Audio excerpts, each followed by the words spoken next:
Ya está grabando. Bien. Entonces, el programa de física eléctrica. Entonces, tenemos que es el primer ítem es explicar y aplicar los conceptos de las leyes fundamentales que rigen la electrónica, así como sus dispositivos básicos. Uno, identificar los conceptos y las unidades de medida de voltaje, corriente, resistencia y potencia eléctrica. Dos, despejar correctamente las fórmulas derivadas de la ley de Ohm y la ley de Watt para aplicar estas en la solución de problemas reales. Tres, identificar el valor nominal, la tolerancia y la potencia de un resistor de acuerdo al código de colores. Cuatro, identificar la capacitancia nominal y el voltaje máximo de operación de un condensador, así como su correcta forma de conexión para el caso de polarizado. Además, también identificaremos una bobina y sus aplicaciones básicas. También tenemos que identificar las características y modos de funcionamiento de un transformador de voltaje. Eso todo es para el primer ítem o el primer elemento que tenemos nosotros en la materia, ¿sí? Ahora vamos a ver el segundo. El segundo nos dice que es interpretar las topologías básicas de un circuito eléctrico, así como las estrategias y los métodos para su solución. Entonces, ahí lo que entraría sería el reconocimiento de los elementos básicos de un circuito eléctrico, ¿sí? Identificando la condición de un circuito, si está abierto o si está un circuito cerrado y cortocircuito en el diagrama. Determinar la resistencia equivalente para las tres topologías básicas, que sería la serie, el paralelo y el mixto, para resolver circuitos eléctricos sencillos. Determinar voltajes y corrientes y potencia eléctrica aplicando la ley de Ohm y la ley de Watt en un circuito eléctrico. Resolver problemas sencillos que impliquen las leyes de Kirchhoff. Verificar las características y la forma de conexión de los instrumentos básicos utilizados en las mediciones eléctricas, como qué instrumentos podemos utilizar para las mediciones eléctricas. ¿Qué instrumentos ustedes piensan que nos puede servir para medir la corriente o el voltaje? ¿Mm? ¿Qué instrumento creen ustedes que es el más común? Un multímetro. Un multímetro, es correcto. Un multímetro se llama multímetro porque es multitarea. Él mide voltaje, él mide corriente, Miliamperes y piden mide, voltaje. mide resistencia, mide capacitancia. Entonces, tiene muchas tareas que se pueden hacer. Pero si nosotros quisiéramos solamente un voltímetro, es el que mide voltios, ¿sí? O si quisiéramos un amperímetro, pues simplemente mide la corriente. Bien. Eh, listo, seguimos. Tercer ítem o tercer tema importante son las características fundamentales, clasificación y modo de operación de los dispositivos semiconductores básicos, ¿sí? Interpretar y describir el funcionamiento de los diodos y sus aplicaciones básicas, interpretar y describir el funcionamiento de los transistores BJT, así como su polarización. Como su polarización, ¿qué quiere decir? Como lo aprendemos. Describir correctamente el modo de operación y el comportamiento de los tiristores, ¿sí? Que es otro componente electrónico que tenemos que ver, por lo menos por encima, cómo funciona, qué tiene por dentro, un poquito de teoría, un poquito de práctica, un poquito de esto, un poquito de lo otro, y ya. ¿Listo? Describir la estructura de una fuente de poder, así como su modo de operación.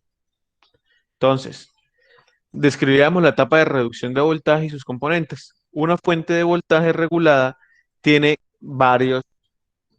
etapas, ¿sí? La corriente pasa por varias etapas para que al final llegue al consumidor final. Simplemente vamos a ir viendo, o sea, todo este curso, digámoslo así, se va a enfocar en cómo armar una fuente de voltaje, ¿sí? Eso es electrónica básica, ¿sí?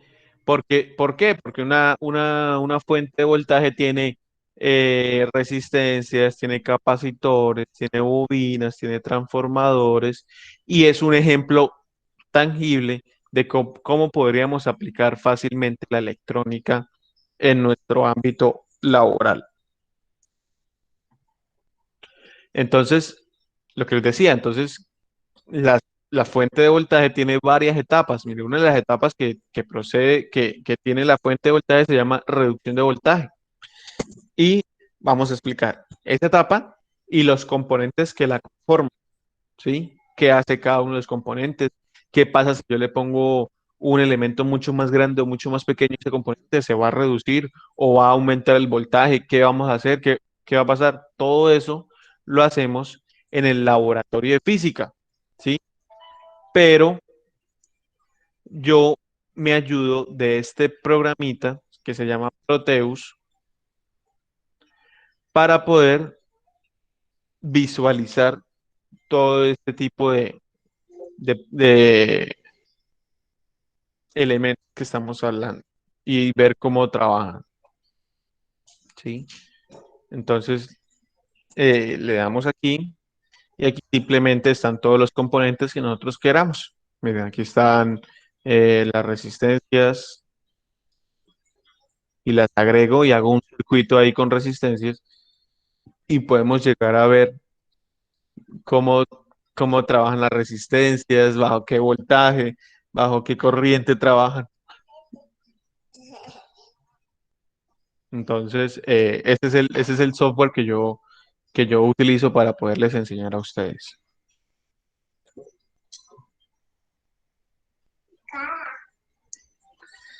Bien, perfecto. Entonces, bueno, listo. Uno de los componentes, una de las etapas de la fuente de voltaje es la reducción. Después sigue el filtrado. Entonces vamos a describir y calcular la etapa de filtrado para una fuente de voltaje de poder básico, ¿sí? También tiene una etapa de rectificación de media onda y de onda completa. Más adelante iremos viendo qué es cada etapa, para qué sirve, cómo podemos aplicar los pequeños componentes que vayamos observando durante toda la clase, cómo pueden afectar directamente a una fuente de voltaje, ¿no? También tenemos la etapa de regulación y sus componentes básicos. Y en el quinto tenemos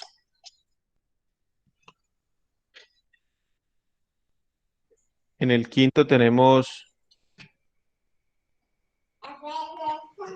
en el quinto tenemos las características fundamentales y modos de operación de los amplificadores operacionales. Profesor, el micro le está sonando como saturado. ¿Así mejor? ¿Así mejor? No, no Mejor, mejorado. sí, señor. ¿No mejora? Yo lo escucho normal. Yo No, también lo escucho bien. se escucha cortado. Bueno, vamos a ver. Ahí me Entonces, corté, sí se cortado. bien, entonces, la quinta es las características fundamentales y modos de operación de los amplificadores operacionales, ¿sí? Tenemos que interpretar y describir el funcionamiento de un amplificador operacional, seguidor de voltaje. También tenemos que interpretar y describir el funcionamiento de un amplificador operacional inversor y no inversor. Y también interpretaremos y describiremos el funcionamiento de un amplificador operacional sumador o sustractor. Todo eso lo vamos viendo en, en clase. O sea, esos son temas que son muy sencillitos y vamos a tocar por encima, porque pues si quisiéramos adentrarnos nos quisiéramos adentrar o ahondar en este tema, pues cuánto duramos, no más de un semestre. Bien, entonces,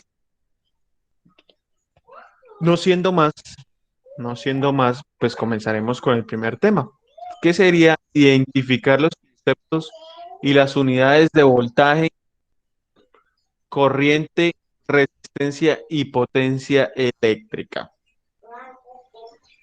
No me gusta antes de todo esto mostrarles qué es o cuáles son los componentes, no, pero mentira, vamos primero a ver un videito que tenía yo aquí preparadito para esto.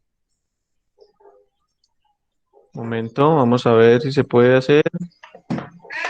Vamos a comenzar como, ¿qué es el voltaje? ¿Ustedes escuchan el video? Sí, Señor, señor. Bueno, listo. Vamos a ver el video y el man explica en 3 minutos qué es el voltaje, muy bien explicado. En el capítulo anterior aprendimos qué era el amperaje. Y aprendimos que la corriente eléctrica es muy similar a la corriente de un río. En un río podemos contar la cantidad de litros de agua que están fluyendo. En un circuito podemos contar la cantidad de electrones que fluyen en él. Este es el amperaje, la cantidad de electrones que están pasando en un segundo en un determinado punto. El voltaje, por el contrario, es diferencia de potencial. ¿Qué carajos es una diferencia de potencial? Bueno, para entenderlo, vamos a pensar en un lago. En los lagos, el agua está quieta, no se mueve para ninguna parte. Obvio, porque está estancada. No hay ninguna pendiente que la haga fluir, como un río. Pero ¿qué pasa si tomamos el lago y lo ladeamos? El agua evidentemente empezará a caerse como si se tratase de un vaso derramando el agua. Y de la misma forma también en cómo fluye el agua en los ríos. Entonces, ¿qué hace que el agua fluya en los ríos? Una pendiente. Y una pendiente es una diferencia de potencial. El agua fluye desde un punto de alto potencial a uno de menor potencial. En este caso, potencial gravitatorio. La gravedad es la que hace mover el agua. En electricidad pasa algo bastante similar. La forma que tenemos para mover electrones es crear una diferencia de potencial. Una diferencia de potencial eléctrico. Los electrones fluyen desde un punto de alto potencial eléctrico a uno de menor potencial eléctrico. ¿Pero por qué se llaman diferencias de potencial? Se llaman así porque tienen el potencial de hacer un trabajo. Y esto se puede expresar en joules por coulomb. Un joule por cada coulomb es, adivinen qué, un volt. Sí, el voltaje es una expresión de la cantidad de trabajo que puede hacer una carga a lo largo de ese circuito. Es decir, cuando alguien dice que hay una diferencia de potencial de 10 volts en un circuito, está diciendo que un coulomb de carga en el punto de mayor potencial puede hacer 10 joules de trabajo más que un coulomb en el punto de menor potencial, o al final del circuito. Si miráramos el circuito como una manguera de agua, el voltaje sería la presión. Si hay mayor presión, podemos acarrear más agua. En electricidad, si hay mayor voltaje, podemos acarrear más electrones y por ende habrá mayor amperaje. ¿Pero qué provoca voltaje? ¿O por qué los electrones se cansan en el camino? Bueno, todas esas preguntas las responderemos en los próximos videos. Hasta aquí el video de hoy y espero que les haya servido para entender de mejor forma qué es y cómo funciona el voltaje.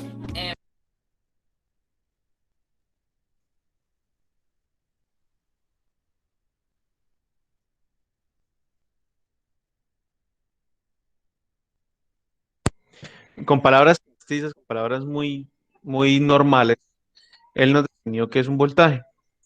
Muchas de las veces nosotros asociamos un voltaje o un circuito eléctrico con un circuito hidráulico, ¿sí? Es mucho más fácil de ver el agua, ¿sí? Que ver la corriente y es menos peligroso. Entonces nos podemos imaginar fácilmente un, un voltaje que recorre una manguera, ¿sí? ¿Y cuál sería la resistencia? La resistencia entonces sería la llave de agua, ¿sí? Y entonces todos esos componentes electrónicos tienen su, tienen como su comparación con estos elementos o estos componentes hidráulicos, ¿no? Bien, ¿ya alguna pregunta, alguna duda de el voltaje?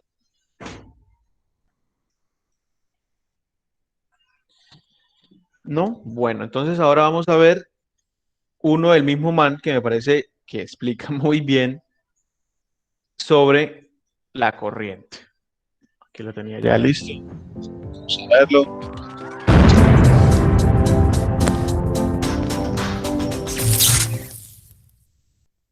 Voltaje y amperaje. Más de alguna vez se deben haber topado con estos términos, y es porque son términos muy importantes en electricidad y electrónica.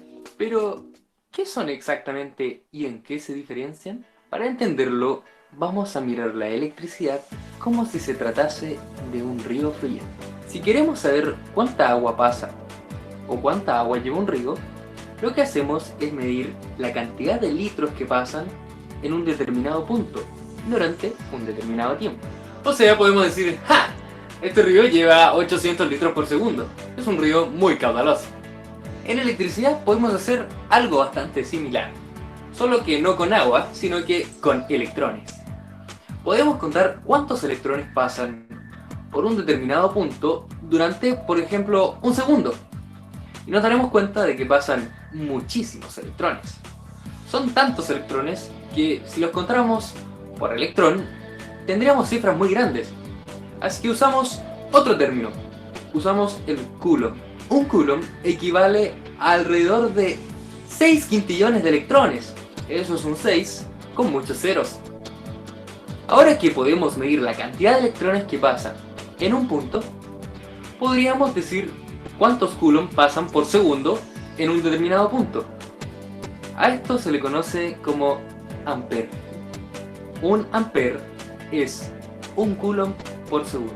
Es decir, cuando hay una corriente de 5 amperes, estamos diciendo que están pasando 5 coulombs por segundo en ese punto. Y eso es el amperaje. El amperaje no es nada más que la cantidad de electrones que pasan por segundo en un determinado punto. En fin, espero que esto les haya servido para entender un poco más los principios básicos de la electricidad. Y si les gustó, compartan este video. Su compartir es mi sueldo. Nos vemos en un próximo capítulo de Charlie Explica. ¡Chao!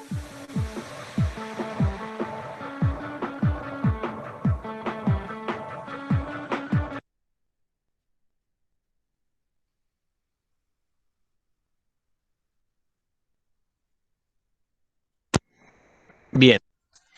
Entonces, fácil como el man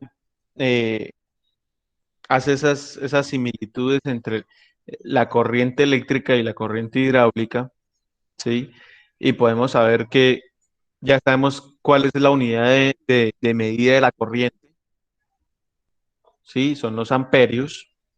¿Y qué es un amperio? Pues un amperio es un coulomb por segundo, ¿sí? Entonces, ¿qué es la corriente? La cantidad de electrones, la cantidad de coulombs que pasan un segundo en este cable, por este cable. Eso es la corriente. Bien. El voltaje se mide ¿en qué? En voltios, ¿sí? Eso no hay nada de qué preocuparse. Y otro gran componente de la electrónica, que es sin duda una de las más importantes también, que es la resistencia. Y otro videito del mismo señor. 4 minuticos se demora este videito, o sea, no demora nada y créanme que queda muy bien explicadito.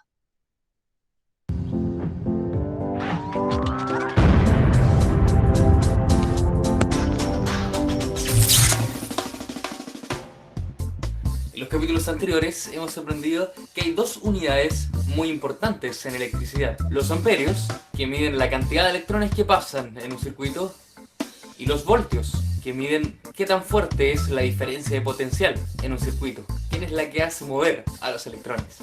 Pero nos falta un tercer integrante. Este tercer integrante es la resistencia. La resistencia eléctrica. La resistencia eléctrica, como su nombre lo indica, es la oposición que reciben los electrones al desplazarse en algún material.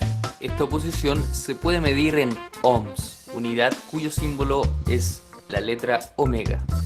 Los materiales que poseen una gran resistencia eléctrica se consideran aislantes, como los plásticos y las cerámicas, ya que ellos casi no conducen la electricidad. Por el contrario, los materiales que poseen una bajísima resistencia se consideran conductores, ya que permiten el libre flujo de los electrones. En este grupo podemos encontrar a la mayoría de los metales.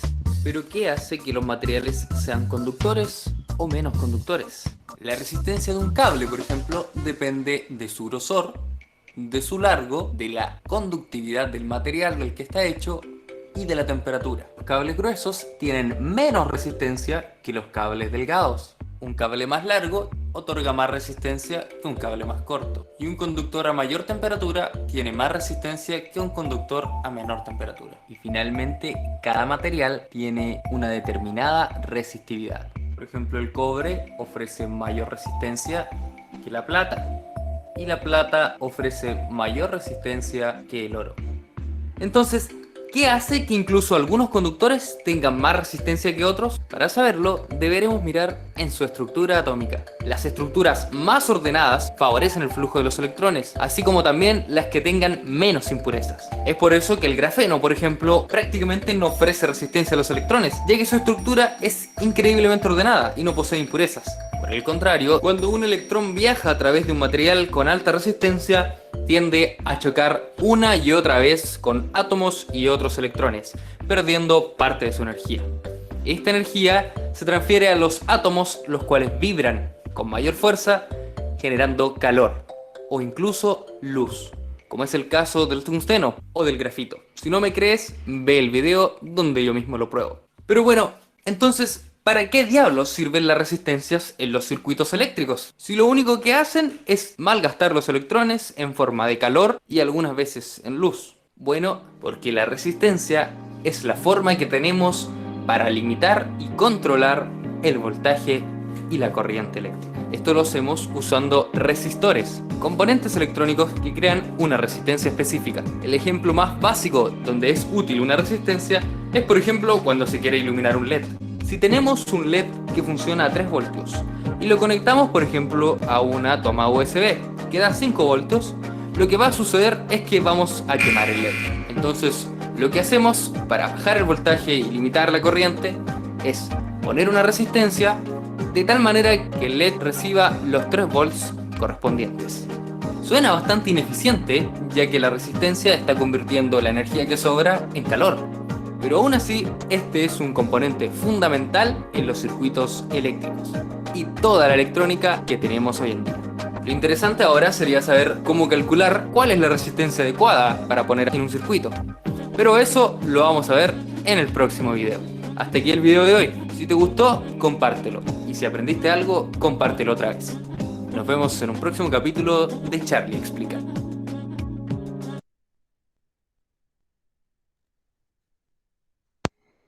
Bueno, eh, Profe, una pregunta. sí, ¿Usted tiene la cámara prendida? no. Ah, ya. Bueno, listo. Entonces, estos tres componentes o estas tres grandes ramas son las que definen la electricidad, ¿sí? Entonces, tenemos el voltaje, ¿cierto? Tenemos la corriente y tenemos la resistencia. Momento.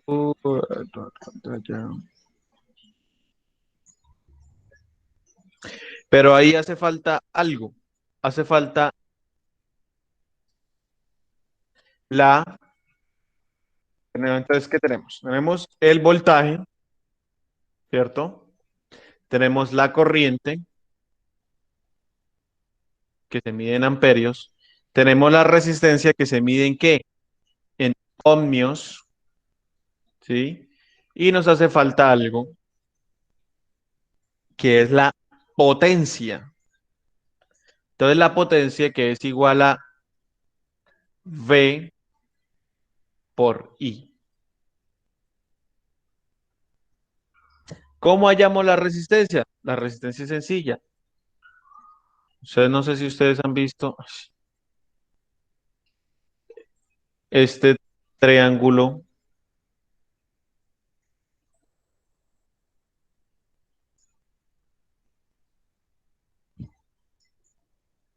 que es B aquí arriba, R y I. Bien, entonces, estas son las dos grandes ecuaciones que tenemos nosotros para poder realizar todo lo que falta de semestre. Con estas dos ecuaciones vamos a trabajar todo el semestre. No son más. Entonces tenemos la potencia, que es voltaje por corriente.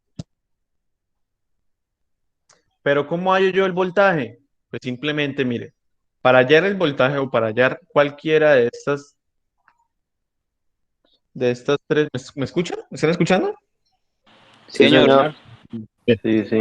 Para encontrar cualquiera de estas tres variables, Sí. pues simplemente definimos cuál queremos encontrar, ¿no?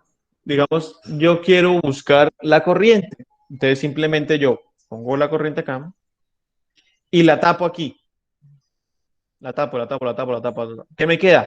V, que es el voltaje, sobre o dividido en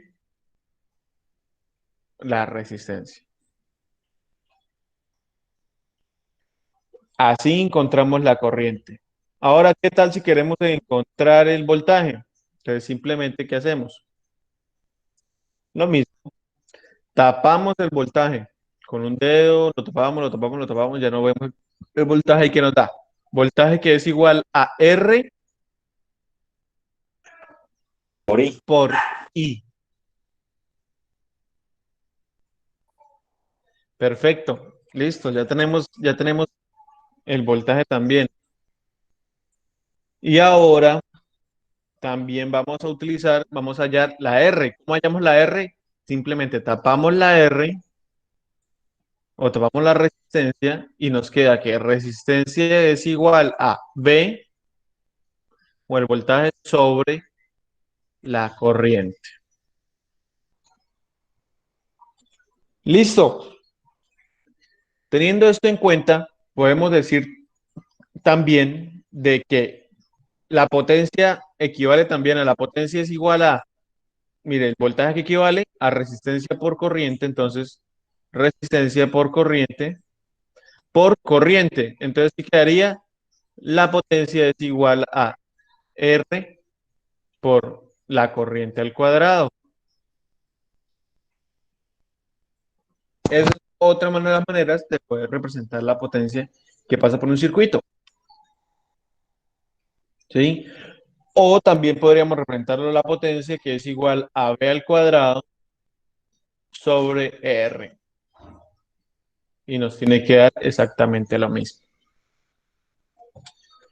Bien, perfecto. Ahora, ¿qué vamos a hacer? Vamos a ver un poquito de los componentes electrónicos que podemos llegar a encontrar en los circuitos electrónicos. Entonces tenemos la resistencia. ¿Cómo se representa la resistencia en un circuito electrónico? A través de estos rayitos o estas montañitas, o también puede ser con este cuadradito o este rectángulo. De estas dos maneras se representa la resistencia. Y aquí tenemos otra representación, que es la representación de un potenciómetro. ¿Qué es un potenciómetro? Un potenciómetro es una resistencia variable. No sé si ustedes han visto cuando le suben o le bajan volumen al equipo de sonido que nosotros tenemos en la casa. Si usted le quita la perilla o el botón de subir y bajar volumen, van a encontrar un palito delgado dividido entre dos. Vamos a buscarlo aquí en internet. Para eso es el internet, profesor. ¿Qué está esperando? Potenciómetro. Aquí tenemos un potenciómetro Hay diferentes tipos de potenciómetros, sí, pero bueno, este es un potenciómetro, sí, miren, tenemos aquí otro potenciómetro, y aquí están más potenciómetros lineales, miren este deslizante, este rotatorio, pero bueno, este es el que más fácil se consigue y este se puede ver desde todos lados. Bien, este potenciómetro, miren acá, tienen un valor de resistencia. ¿Qué quiere decir este valor de resistencia? Que el número más alto de resistencia posible que puede tener ese potenciómetro es 100K, o sea, 100 kiloohmios. Sí, mire, por lo menos este es de 50K. Bien. Profe, una pregunta. Sí, claro. Cuando usted dice kiloohmio se refiere a una unidad de medida más pequeña que el ohmio, ¿cierto? No. ¿Dónde estoy? A ver. Estamos en la tabla esta que hacía ohmios, ¿cierto? Sí. Está kiloohmios que va hacia la derecha y hacia la izquierda va micro, Ah, ok. Entonces es más mili, grande. claro. O sea, Ah, usted listo. sabe que 1 kilo de carne es mucho más que 1 gramo de carne. No, ¿Sí? es que lo relacioné con kilo, pero en bytes. Mm, No, pero pues sí, entonces sí, ahí. pero Sí, un sí, sí, kilobytes sí. es un conjunto de bytes. Ujú. ¿Sí? Bien, listo. Entonces, así tenemos la resistencia, ¿no? A través de, siempre se representa o ohmios, o kiloohmios, o megaohmios, ¿sí? O gigaohmios, que son resistencias muy grandes. Bien, listo. Entonces, ¿qué es la resistencia? Entonces, propiedad de un objeto o sustancia que hace que se resista u oponga al paso de una corriente eléctrica. La resistencia de un circuito eléctrico determina según la llamada ley de Ohm. ¿Cuál es la ley de Ohm? La ley de Ohm es esta. Esta es la ley de Ohm. El triangulito este que vemos acá. Esa es la ley de Ohm.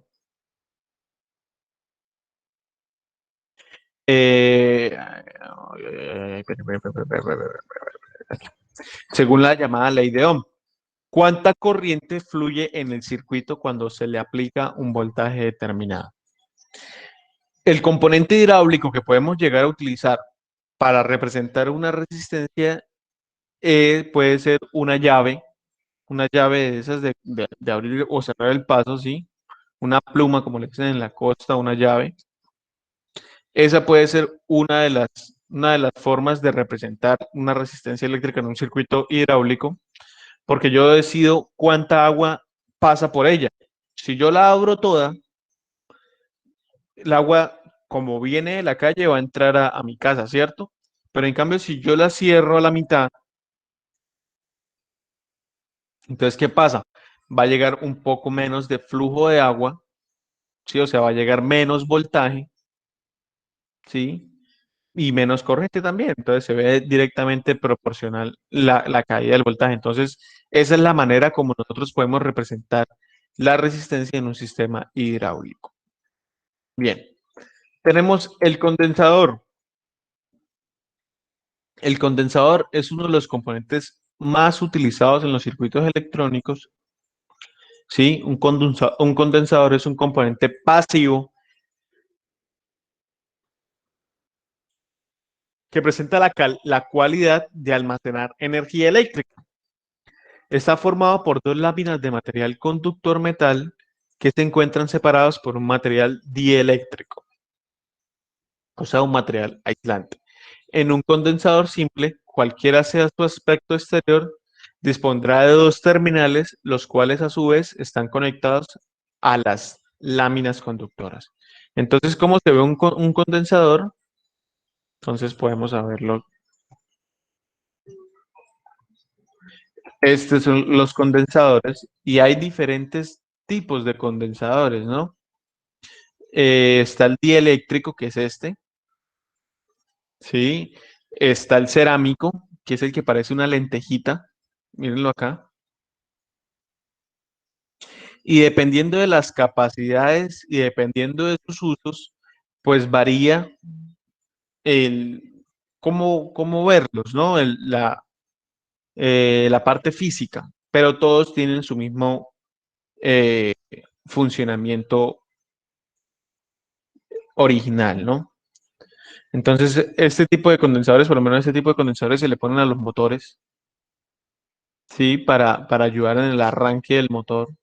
Miren que tenemos que son 45 microfaradios a 250 voltios. Bien, ya que estamos hablando de esto, entonces sabemos que la unidad de medida de los condensadores es faradios, ¿sí? Se representa con una F.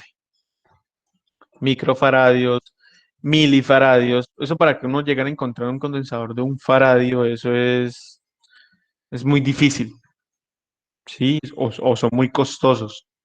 Entonces son súper pequeños de micro, milis.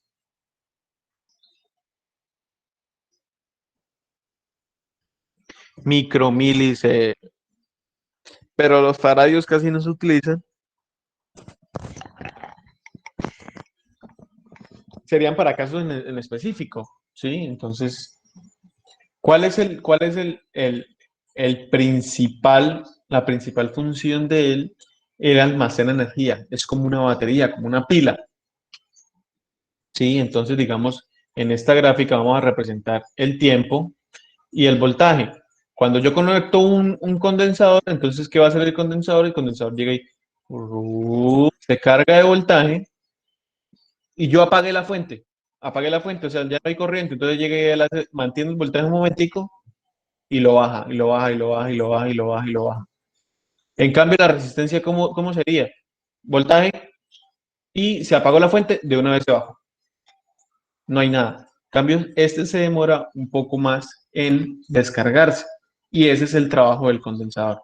Cargar y descargarse la corriente. No sé si ustedes han visto cuando desconectan ustedes el cargador del computador, por ejemplo. O sea que él tiene un bombillito, un LED.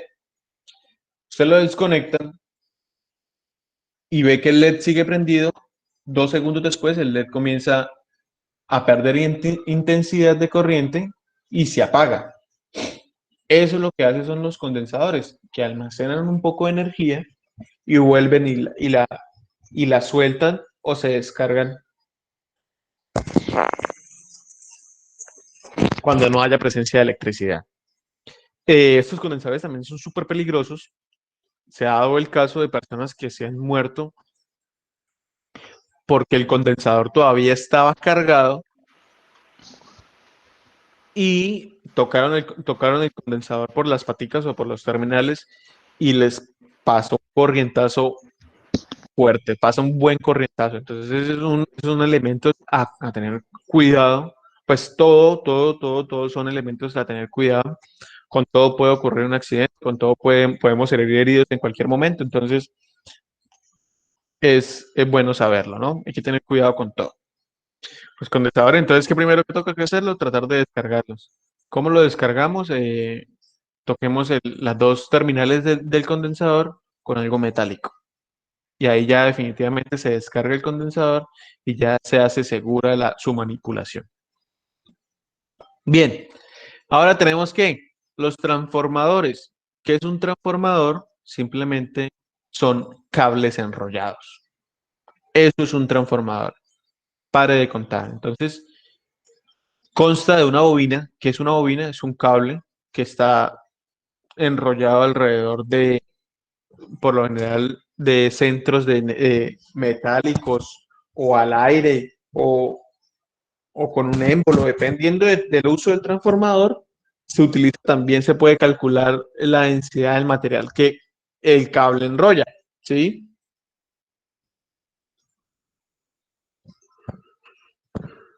Se utiliza para unir dos o más circuitos de corriente alterna, aprovechando el efecto de inducción entre las bobinas. La bobina conectada a la fuente de energía se llama bobina primaria y las demás bobinas reciben el nombre de bobinas secundarias. Entonces, ¿qué es un transformador? Simplemente un transformador, como su nombre lo indica, transforma la energía, el voltaje, en un voltaje o más pequeño o más alto. Digamos, la luz de la calle. La luz de la calle llega, no sé, 440 voltios. ¿Y cuánto utilizamos nosotros? Nosotros utilizamos 110. O sea, tenemos que transformar esa energía para poder, para poder llegar a tener los 110 voltios que nuestros aparatos se necesitan. Y después se vuelve y se transforma. Porque, digamos, mi celular o los celulares cargan a 5 voltios DC. Entonces, ¿qué tenemos que hacer? Lo que tenemos que hacer, o lo que hace el marranito o el transformador ese pequeñito que nosotros conectamos a la pared, él transforma el voltaje de 110 voltios a 5 voltios y además lo transforma en DC. Entonces ese cuadradito ahí donde ustedes lo ven es pura tecnología, porque hace 12, Profesor, tengo una ¿sí? pregunta. Dime. La corriente, o sea, el transformador pasa la energía alterna, o sea, la disminuye casi siempre en todos los casos o también la puede aumentar. También la puedo aumentar, también la Ah, puedo listo. aumentar. Inclusive los puntos digamos, nuestra luz proviene de termotasajero, ¿cierto? Termotasajero es una central eléctrica a base de carbón, ¿sí? Ella simplemente, ¿cuál es el proceso que ellos hacen? Ellos simplemente cogen y elevan la temperatura del agua a muchísimos grados, ¿sí? Ustedes saben que el punto de ebullición del agua es de 100 grados y ya se convierte en gas, ¿sí? Se convierte en vapor. Este vapor le aplican más calor y aumentan la velocidad de este vapor por en medio de las tuberías.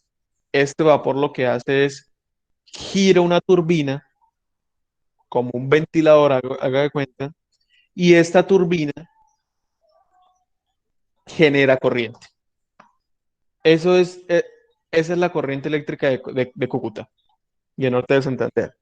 En rasgos menos, en rasgos más, pues es eso, ¿sí? Es una corriente que es costosa porque llegar a subir tanta temperatura del vapor se requiere primero, de un muy excelente combustible, que para nosotros, pues, tenemos buen carbón, es un carbón coquizable, y también se requieren de unas plantas físicas de bastante tecnología para mantener todo a raya. Donde un sensor de temperatura esté fallando en termotasajero, muy probablemente se revienten las tuberías y son tuberías que son en bronce, en cobre y son re complicadas de soldar, entonces estaríamos sin luz un buen tiempo. Entonces ahí se requiere de mucha tecnología y mucho, ellos verifican mucho los datos. ¿Sí? Ellos ven a cada ratico o en tiempo real la temperatura de cómo está el reactor, cómo se están comportando los quemadores, ¿por qué? Porque requieren de mucha visualización de los datos de ellos. Bueno, en fin, lo que yo quería llegar era que esta bobina o este ventilador gigante de termotasajero produce a 1000 vatios, a mil voltios, ¿sí? Y ellos comienzan a bajarla y a subir la corriente o el voltaje dependiendo de qué tan lejos esté el consumidor final, ¿sí? Digamos, Termotasajero vendía corriente a Venezuela. ¿Ellos qué hacían? Ellos bajaban el voltaje, lo llevaban por unos cables y en un punto determinado lo volvían a elevar el voltaje para evitar las pérdidas de voltaje en los cables. Y con esto juegan mucho las centrales eléctricas.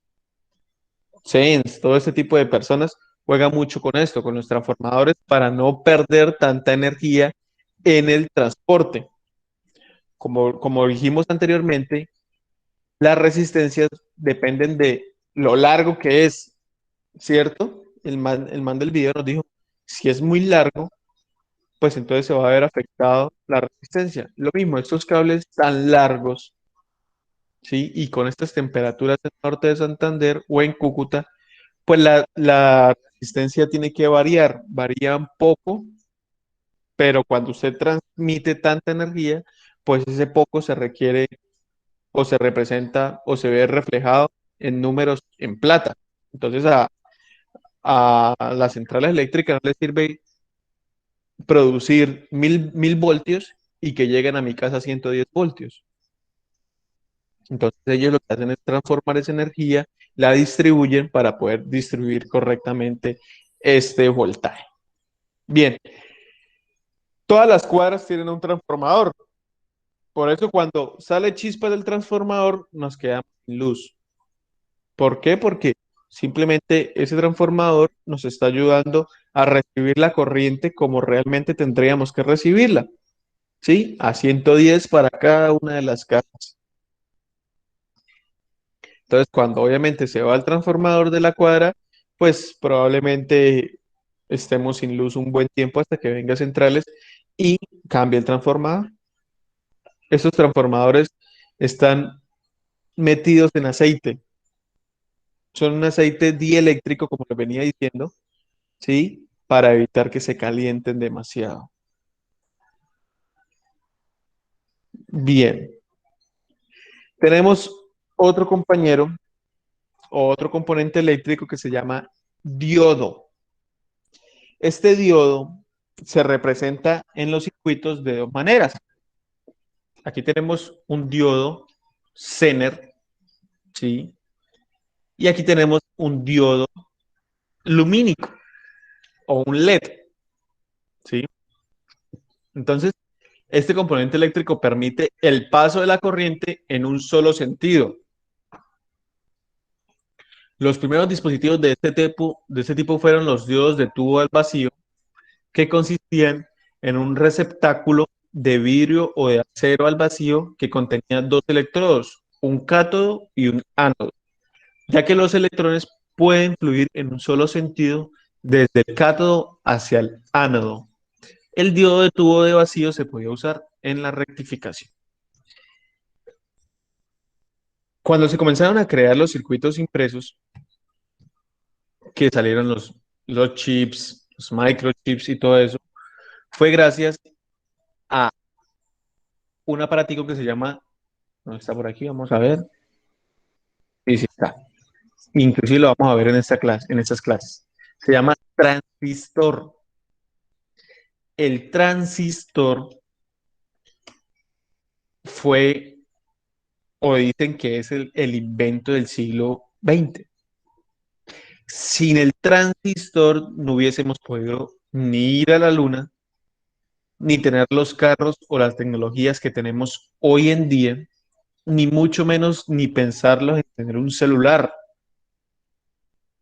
¿Por qué? Porque el transistor utiliza elementos semiconductores que disminuyen el espacio físico con la que estos elementos funcionan. Antes estábamos hablando de tubos al vacío. Eran tubos de 40 y 50 centímetros de alto, donde eso era un diodo.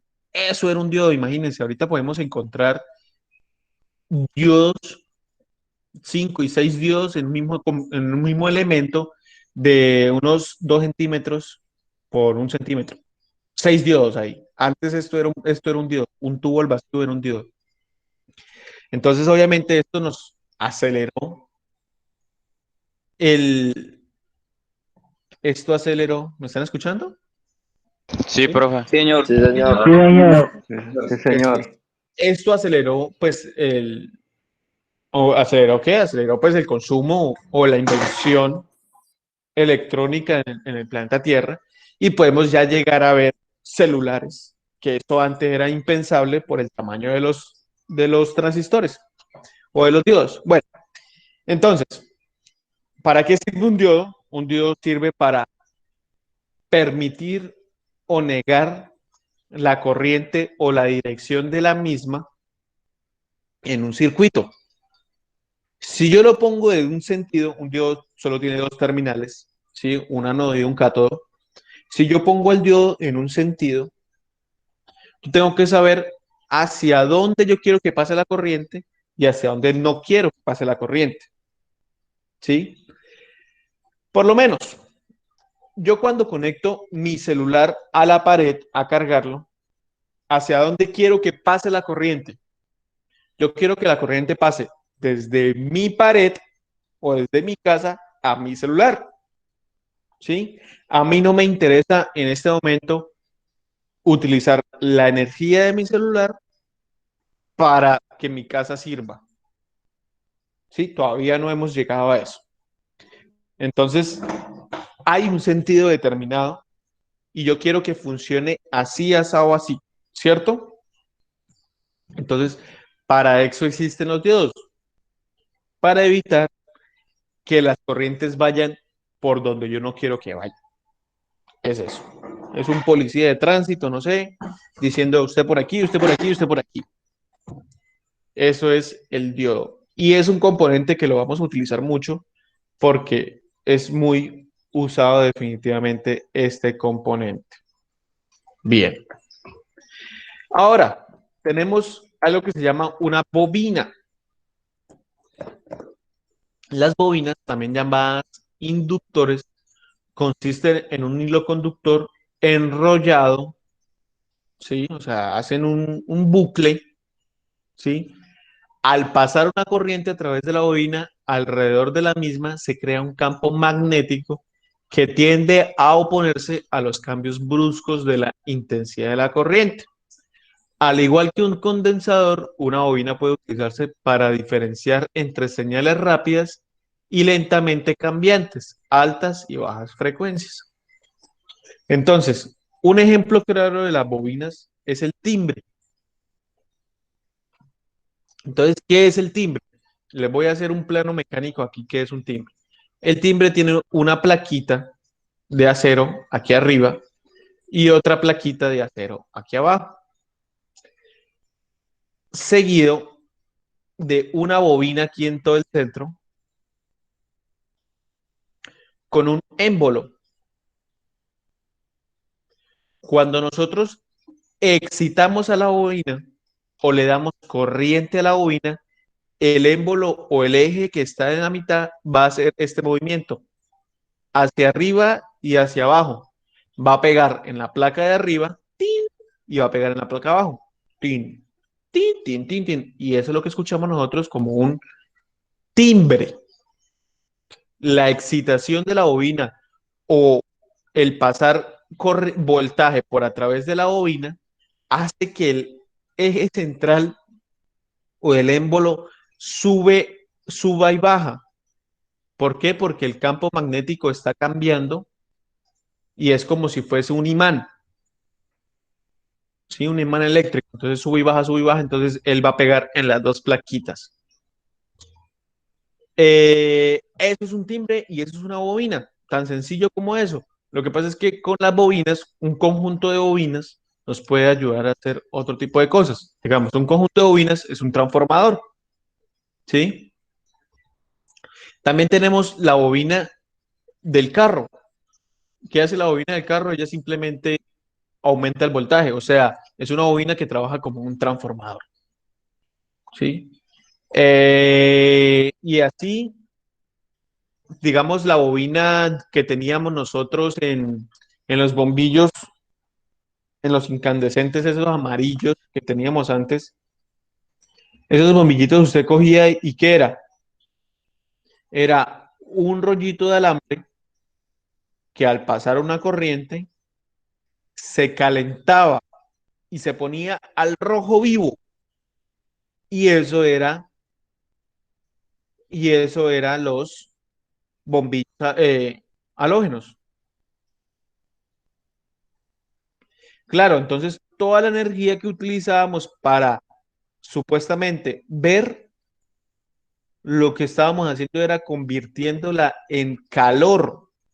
Entonces, claro, primero esos bombillos se calientan de una manera y si uno tenía un bombillo de esos en el baño, y regaba un poquito de agua al baño, el bombillo prendido, se estallaba ese bombillo como si fuese una granada. Claro, por el calor que hacía o por el calor que generaba. Entonces, pues eso no está tan bien, porque entonces, ¿qué estamos haciendo? Estamos transformando la energía eléctrica en calor. Y pues nosotros en Cúcuta, pues gracias a Dios, no necesitamos más calor. Lo que necesitábamos era alumbrarnos.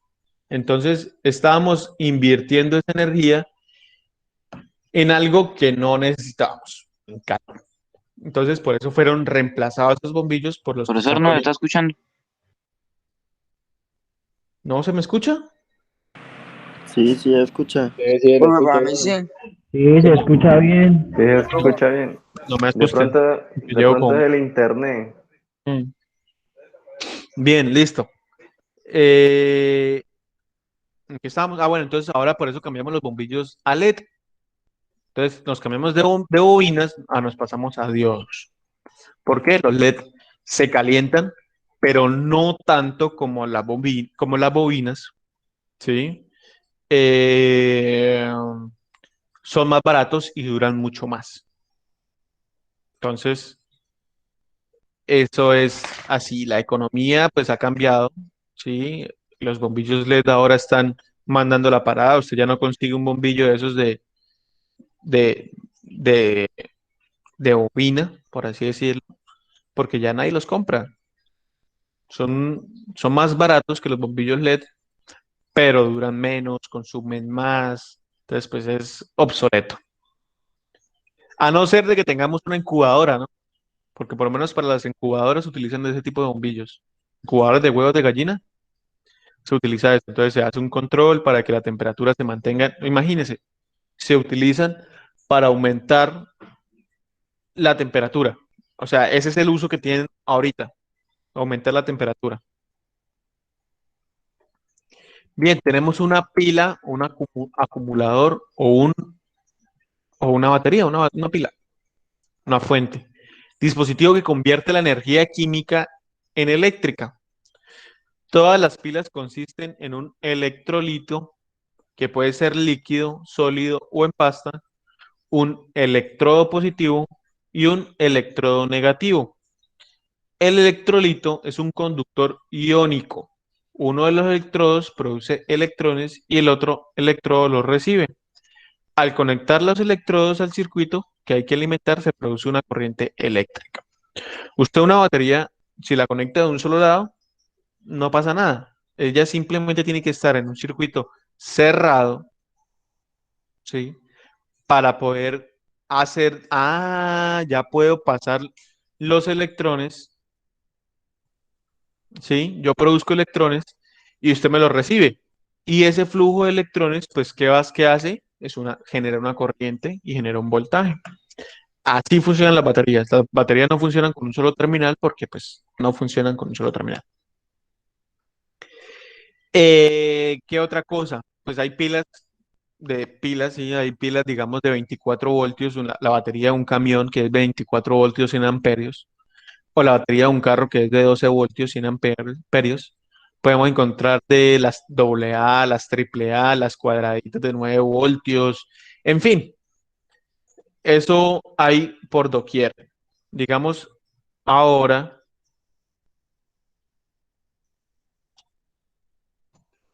tienen estas pilas.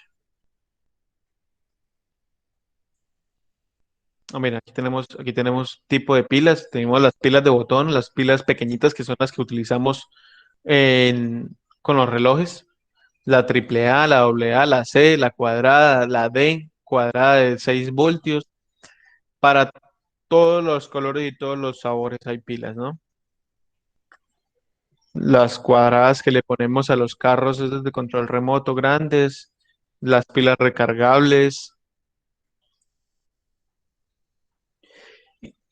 Y por lo menos en para hacer baterías mucho más grandes, muchas veces se hacen poniendo pilas de este tamaño dentro, ¿sí? A veces necesitamos una pila de 24 voltios, pues entonces ponemos en paralelo o en serie estas pilas para poder encontrar el voltaje necesario. Bueno, pero hasta ahí ya nos estamos desviando un poco. Bueno, en fin. Fusible, componente que es necesario. ¿Por qué? No sé si ustedes han escuchado la expresión, se quemó el fusible. ¿Qué quiere decir esto? El fusible quiere decir que en algún momento de la noche o en algún momento de su funcionamiento hubo un pico de corriente, que lo que hizo fue aumentar la corriente y romper el fusible. El fusible está hecho para que se rompa.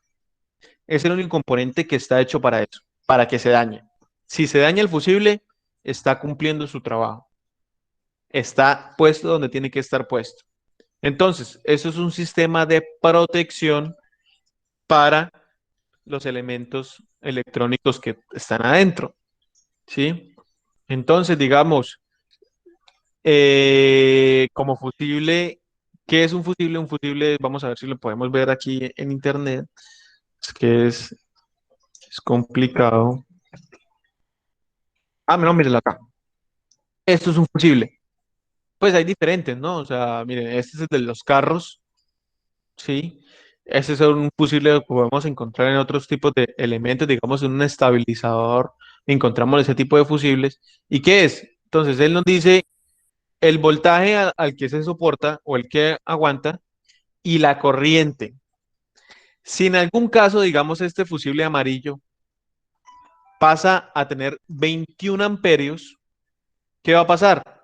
Este alambrito que está aquí en la mitad se va a romper y se va a fisurar y no va a pasar más, porque él está diseñado para o paso 20 amperios, menos que eso paso lo que quiera, pero más que eso no puedo pasar nada. Entonces, así funcionan los fusibles para proteger elementos electrónicos delicados, para proteger elementos delicados. Bien.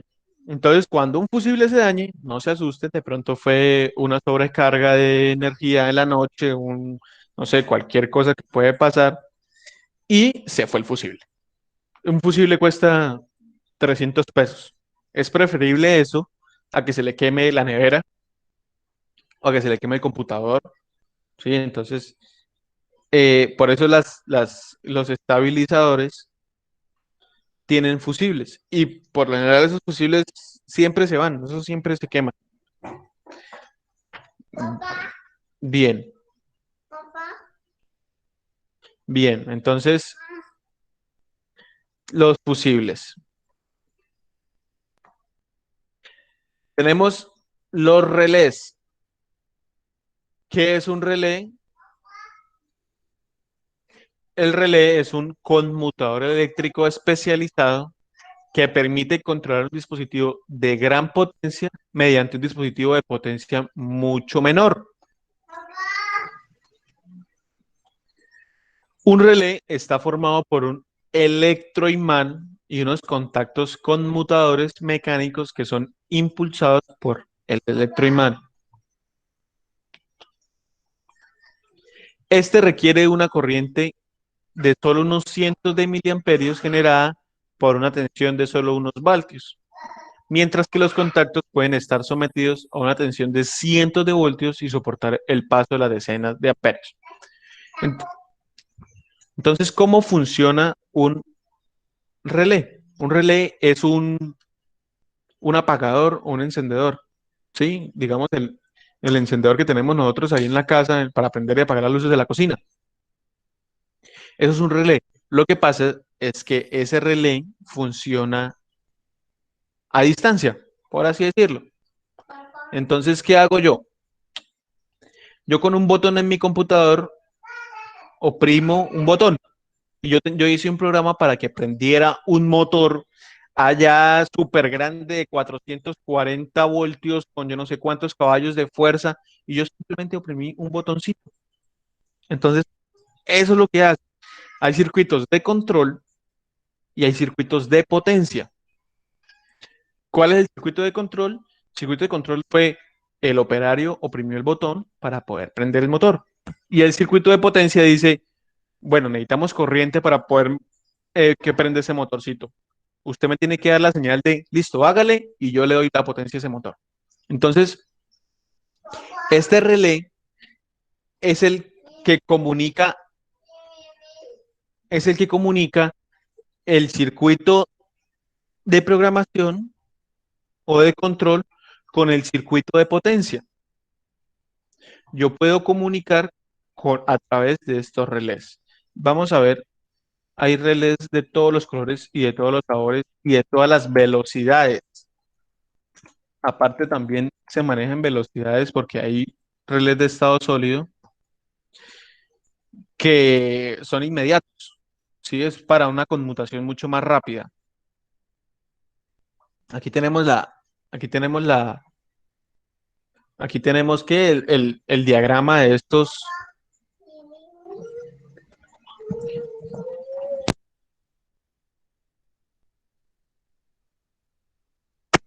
Tenemos el diagrama de de este componente y entonces aquí tenemos el relé electromagnético. Miren, ¿qué tenemos acá?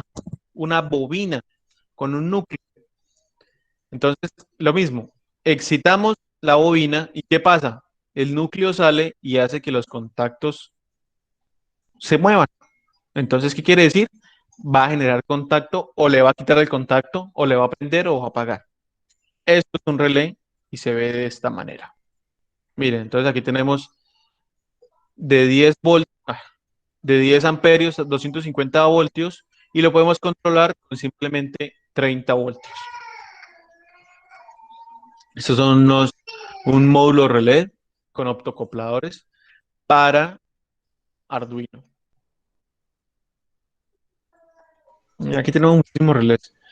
Antes las máquinas utilizaban lógica de relés, muchísimos relés. Antes ustedes tapan una máquina y tienen muchos aparaticos que se parecen a esto.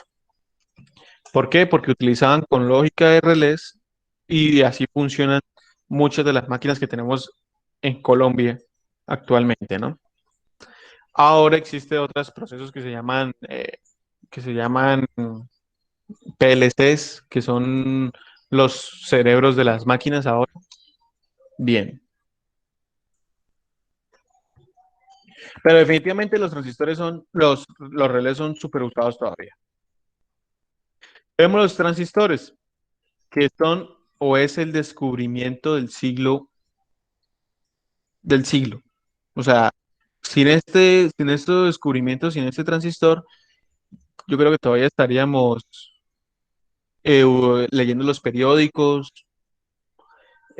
todavía estaríamos como en los años 60, así más o menos, con carros a gasolina, no existirían los carros eléctricos, no, todo ese tipo de cosas no se habría inventado gracias a estos transistores.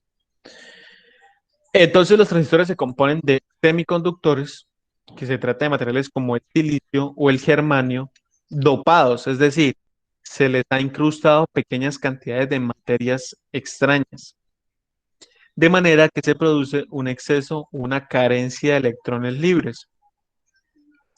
En el primer caso, se dice que el semiconductor es de tipo N y en el segundo caso se dice que es de tipo P. Combinando materiales del tipo N y del tipo P se puede producir un diodo. Miren, entonces aquí tenemos otra vez, vemos aquí el diodo, ¿cierto? Que hace parte del transistor. Entonces, uno de los elementos que más utilizamos es el transistor y es la referencia 2N2222. Vamos a verlo.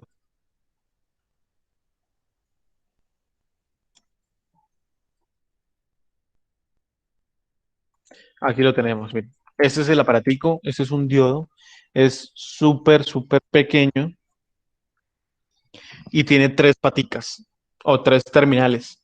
Son base, colector y emisor. Esas son las componentes de este transistor y en su momento cuando lo veamos más a fondo, pues vemos para qué sirve cada una de estas paticas. Entonces, base, colector y emisor.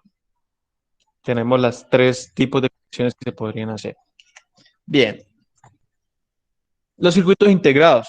Entonces, ¿qué son los circuitos integrados?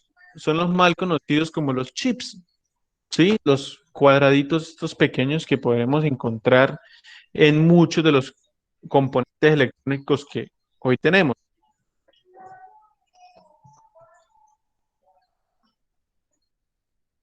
Miren, esto es un circuito integrado.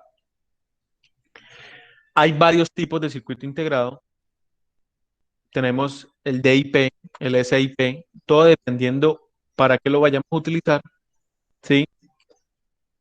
Digamos, hay para protoboard, hay para los que están haciendo en baquelita, o sea, en celular, para los celulares, la baquelita es el componente este electrónico verde, sí, que es una tarjeta, pues la tarjeta esa, que es donde se soldan los componentes electrónicos para así que puedan producir la respuesta que nosotros esperamos que conozcan, que produzcan. Entonces, hay diferentes tipos de circuitos integrados y dependiendo para qué lo vayamos a utilizar, pues comprar, ¿no? Digamos, esas paticas así en punta son para protoboard, ¿sí? Estos que son así son para soldar en baquelita. Miren las paticas como las tienen paticas y así. Entonces, ahí dependiendo de lo que nosotros queramos hacer. Bien. Entonces, son pequeños trozos o chips de silicio de entre 2 y 4 milímetros cuadrados. Imagínense esas dimensiones tan súper pequeñas en las que podemos contener muchísimas herramientas que nos pueden ayudar a resolver muchísimos problemas. Sobre los que se fabrican los transistores. La fotolitografía permite al diseñador crear centenares de miles de transistores en un solo chip situado de forma adecuada los números regiones de tipos N y P. Tenemos chips de 8 paticas, 16 patas, 24 patas, 32 patas, 64 patas y en fin. Cuando yo digo patas son los terminales, los pequeños terminales o las pequeñas conexiones de este chip, ¿no? ¿Dónde está? Estas son las paticas, pues las paticas son estas, como se ve aquí en la imagen. Y ellas tienen una forma de reconocerse o de reconocer la patica número 1, ¿sí? Por lo general, todos los circuitos integrados tienen algo que se llama un data sheet. ¿Qué es el data sheet? Es un esquema de las tripas que tiene de las tripas que tenga cualquier circuito integrado. Entonces, no sé, se me ocurrió ahorita el circuito, el datasheet del 741, que es un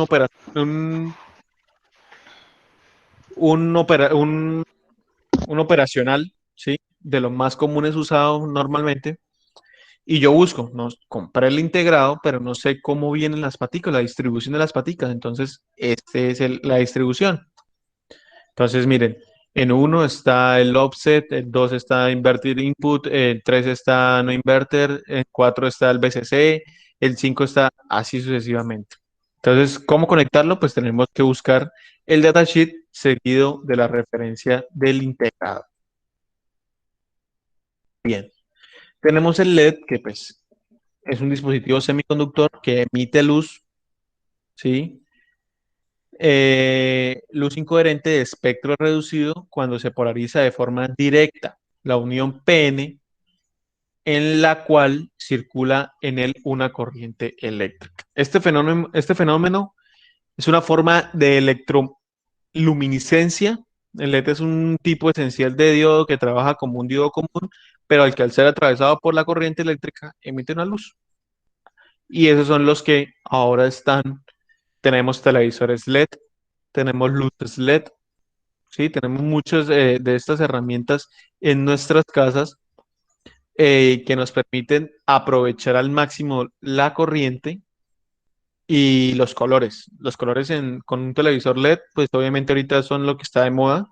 Ahorita es lo que está mandando la parada. Entonces, pues es muy importante que sepamos qué es un LED y cómo se come el LED. Estos LED también tienen muchas ventajas.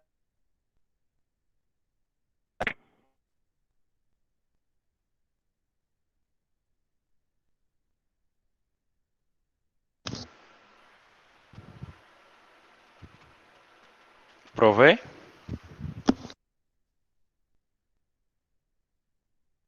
¿Se lo dejó escuchar, profesor?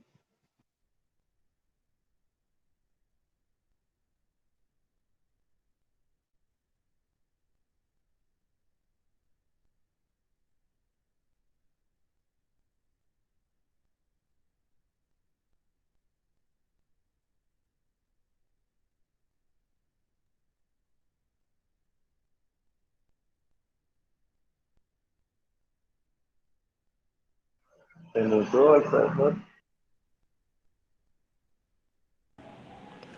¿Qué hicieron?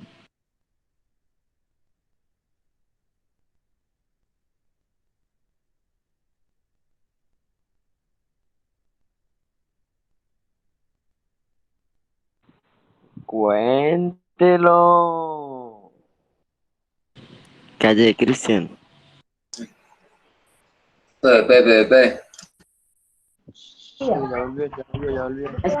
Ya van a agarrar la clase de refuerzo.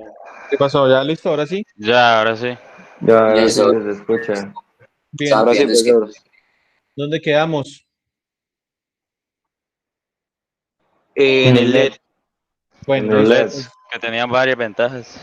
Bueno, las ventajas de los LEDs una es esa, que podemos cambiar los módulos LED si se nos dañan.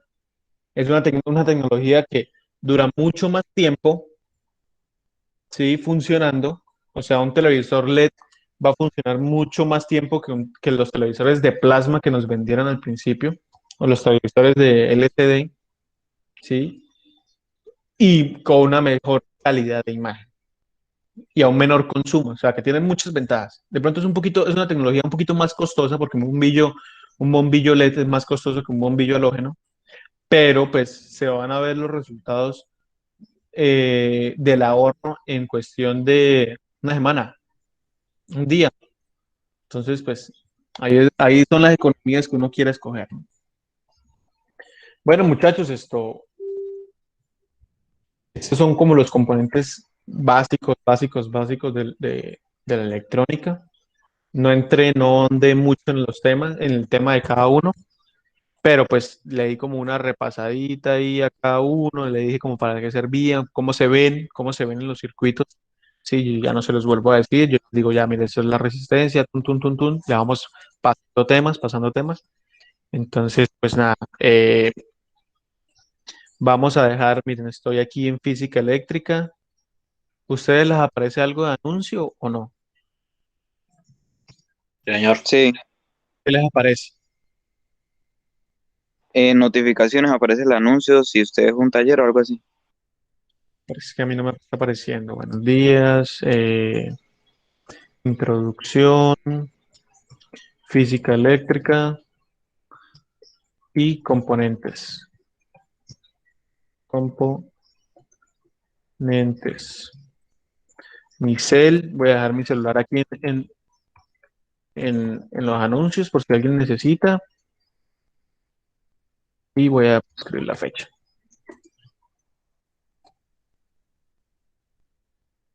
Bien, miren la actividad que les voy a dejar hoy. Simplemente yo le doy acá, está cargando un momento, listo, le doy aquí en lecciones, ya saben cuál es la lección, ¿sí? Entonces la lección, digamos, introducción, aceptar, le doy a aceptar,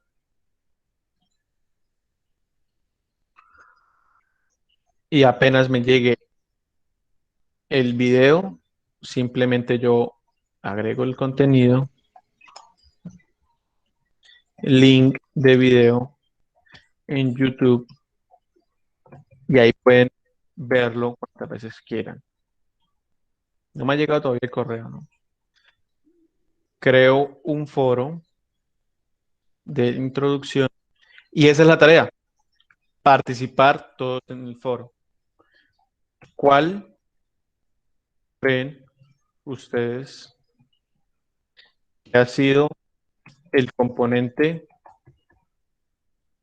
electrónico más importante en la revolución industrial? ¿Y por qué?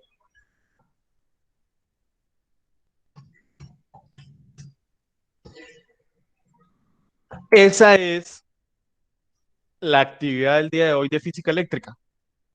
Si ustedes no comentan en el foro, pues simplemente, ¿qué pasa? Pues no vinieron a clase. Eso es todo. Bueno, muchachos.